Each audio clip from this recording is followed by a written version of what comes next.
अमृत योजना व sewerage drainage कार्यों को लेकर सांसद राहुल कसवा ने कलेक्ट्रेट में की मीटिंग। जिला कलेक्टर सहित अधिकारी रहे मौजूद। चूरू शहर में सीवरेज ड्रेनेज सहित अमृत योजना को लेकर सांसद राहुल कसवा ने शुक्रवार को कलेक्ट्रेट में जिला कलेक्टर अभिषेक सुराणा की मौजूदगी में अधिकारियों के साथ एक महत्वपूर्ण मीटिंग की। इस मीटिंग का उद्देश्य शहर में चल रहे अमृत योजना के कार्यों की समीक्षा करना और भविष्य की आवश्यकताओं को ध्यान में रखते हुए योजनाओं को अमली जामा पहनाना था। बैठक के दौरान सांसद राहुल कसवा ने जोर देते हुए कहा कि अमृत योजना के तहत शहर के विकास के लिए करोड़ों रुपए का बजट स्वीकृत किया गया है। ऐसे में यह सुनिश्चित करना बेहद जरूरी है कि सभी कार्य भविष्य की आवश्यकताओं को ध्यान में रखकर किए जाएं। सांसद कसवा ने शाम 4 बजे करीब जानकारी देते हुए बताया कि शहर में सीवरेज और ड्रेनेज सिस्टम को सुदृढ़ बनाने के लिए एक नया सीवरेज ट्रीटमेंट प्लांट की स्थापना पहली प्राथमिकता होनी चाहिए। वर्तमान में शहर में 14 MLD पानी की निकासी के लिए एक ही STP क्रियाशील है, जो शहर की बढ़ती जनसंख्या के मद्देनजर अपर्याप्त है। सांसद ने बताया कि नई योजना के तहत 10 और STP बनाने का प्रस्ताव है, जिसके बनने के बाद शहर में 20-25 MLD पानी की निकासी की व्यवस्था सुनिश्चित हो सकेगी। सांसद कसवा ने आगे सुझाव देते हुए कहा कि सीवरेज और ड्रेनेज के पानी के ट्रीटमेंट के लिए अलग अलग व्यवस्था की जानी चाहिए ताकि पानी का पुनः उपयोग कुशलतापूर्वक किया जा सके।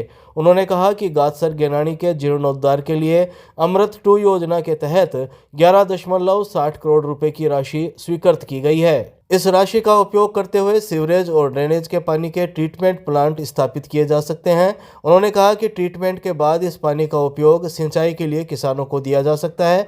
साथ ही शहर के पार्कों और जिला खेल स्टेडियम में भी इसका उपयोग किया जा सकता है। सांसद ने अधिकारियों को निर्देश दिए कि इस संबंध में एक विस्तृत कार्य योजना तैयार की जाए और जल्दी से जल्दी इस पर काम शुरू किया जाए। सांसद कसवा ने कहा कि सीवरेज और ड्रेनेज के ट्रीटमेंट के बाद प्राप्त पानी का उपयोग कृषि के लिए किस प्रकार किया जाए, इस बारे में नगर परिषद के साथ समन्वय स्थापित कर एक व्यवहारिक कार्य योजना तैयार की जाए। इसके अलावा सांसद कसवा ने अधिकारियों से सेठानी जोहड़ के पुनरुद्धार के लिए स्वीकृत 20 करोड़ रुपए के बजट के उपयोग के बारे में भी जानकारी मांगी। उन्होंने पूछा कि इस राशि से अब तक जोहड़ के पुनरुद्धार के लिए क्या क्या कार्य किए गए और भविष्य में क्या योजना है। उन्होंने कहा कि ऐसी योजनाएं बनाई जानी चाहिए जो आने वाले कई सालों तक शहर की आवश्यकताओं को पूरा कर सके। इससे न केवल बजट का सही उपयोग होगा बल्कि शहरवासियों को भी बेहतर सुविधाएं मिल सकेगी। चूरू शहर के अंदर करीब 20 MLD पानी पर डे आता है और हमारे पास 14 MLD पानी की ही सीवरेज ट्रीटमेंट प्लांट्स हमारे पास रेडी हैं। उस 14 में से भी अभी वर्किंग में 7.5-8 MLD पानी की सीवरेज की व्यवस्था है। तो कैसे उसको स्पीड अप किया जाए और शहर के अंदर गादसर में भारत सरकार से पिछली बार जब मैं सांसद था हम 11 करोड़ रुपये एक्स्ट्रा सैंक्शनिंग करवा के लेके आए थे।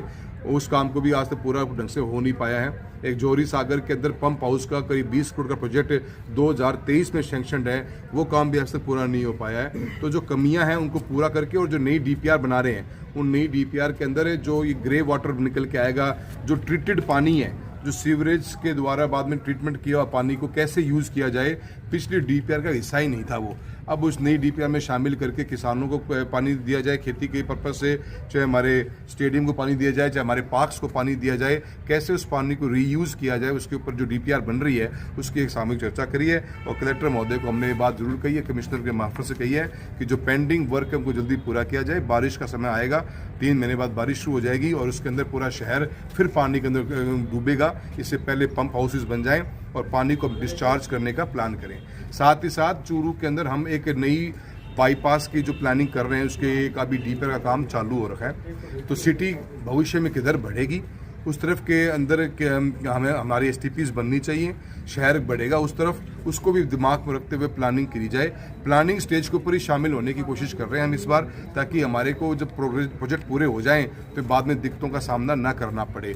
DPR का काम उसका भी चालू है और इसी मकसद के साथ मीटिंग करी। और जो पेंडिंग इश्यूज़ हैं, क्योंकि आज सिटी करीब हमारे 90% घरों को सीवरेज से जोड़ दिया गया है, जो 10% बचे उनकी भी DPR बना लें तो भारत सरकार के स्वच्छ अमृत प्लान के अंदर से जो पैसा लाने की जरूरत पड़ेगी तो उसके लिए भी हम मंत्री से बात करेंगे।